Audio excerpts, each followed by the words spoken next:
বিশ্বে এমন কয়েকটি স্থানের সন্ধান পাওয়া গিয়েছে যেখানকার রহস্য ভেদ করা এখনও অসম্ভবই আছে। অঞ্চলগুলোর কোনোটি মোড়ানো রহস্যে, কোনোটি ভরপুর রোমাঞ্চে। কোনো গ্রামের অবস্থান বালির নিচে, আবার কোনো গ্রামে কেবলই ভূতের বাস। রাজস্থানের কুলধারা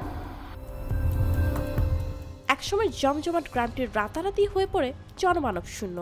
শোনা যায় 200 বছর আগে 1500 বালিওয়াল ব্রাহ্মণ থাকতেন এখানে। হঠাৎ সিদ্ধান্ত নেন এই গ্রামে তারা আর থাকবেন না। রাত পেরোতেই বাক্স পেটরা গুছিয়ে আজীবনের জন্য ছাড়েন জন্মস্থান কুলধারা। গ্রাম খালি হতেই অনেকে চেষ্টা করেছেন দখল নিতে, চেষ্টা করেছেন থেকে যেতে, কিন্তু বিধি বাম। কিছু একটা তো আছেই যেটা তাদের থাকতেই দেয় না গ্রামটিতে। একই মন্তব্য অনেক পর্যটকেরও। গ্রামে ঢুকলেই এক অদ্ভুত অস্বস্তিতে ভোগেন প্রত্যেকে। গ্রামটি পরিচিতি পায় ভূতের গ্রাম হিসেবেই। তালাকারু কর্ণাটক। সনাতন ধর্মের পুরাণ মতে শিবের মৃত্যু হলে শিবের স্ত্রী অভিশাপ দিয়ে মরুভূমিতে পরিণত করেন গ্রামটিকে। আর পুরো গ্রামটি আশ্চর্যজনকভাবে ডুবে আছে বালির নিচে।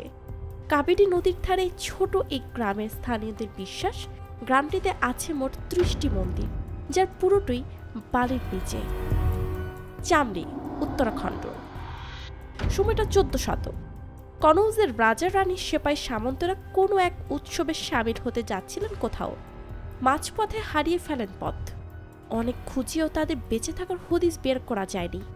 পৃথিবীর বুক থেকে হঠাৎই যেন গায়েব হয়ে গিয়েছিল একদল মানুষের নিশানা।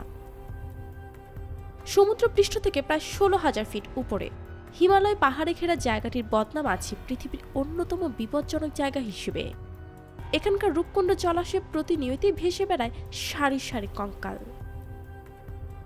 শীতকালে পানি জমে বরফ হয়ে গেলেও বরফ গলতে আরম্ভ করলেই এক এক করে ভেসে ওঠে নানান বয়সের কঙ্কাল। রেডিও কার্বন পরীক্ষা করে জানা গিয়েছে পুরনো এই কঙ্কালগুলো 14 শতকের সময় থাকা মানুষের।